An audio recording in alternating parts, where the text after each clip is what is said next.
Bonjour les enfants, prêts pour une nouvelle histoire? Nous allons lire l'histoire du monde de Nemo.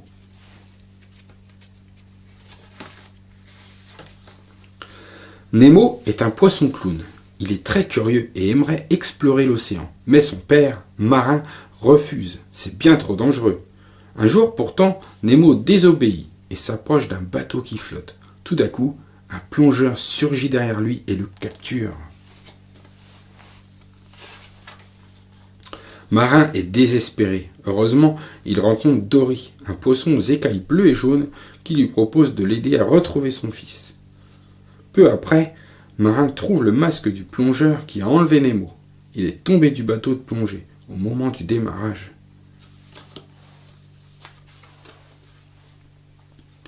Bien loin de là, Nemo se retrouve à Sydney dans l'aquarium d'un dentiste. Il fait la connaissance avec de nouveaux compagnons. Hélas, Nemo apprend qu'il sera le cadeau d'anniversaire de l'affreuse petite nièce du dentiste, une fillette qui terrorise les poissons. Pendant ce temps, Marin et Dory essayent de lire les inscriptions du masque grâce à l'antenne lumineuse d'une monstrueuse lotte de mer.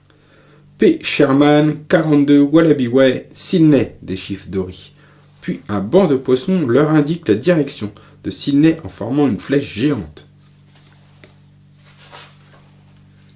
Mais en chemin, Marin et Dory sont soudain engloutis par une énorme baleine. Celle-ci gronde, hoquette, puis finit par expulser l'eau qu'elle a dans la gorge. Marin et Dory sont projetés en plein milieu du port de Sydney.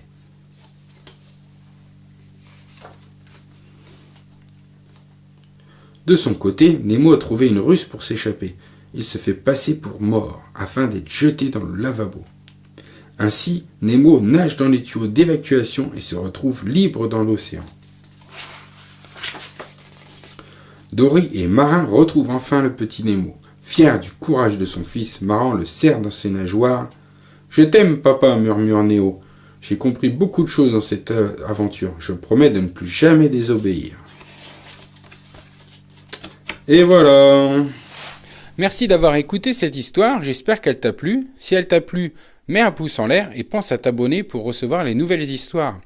À bientôt.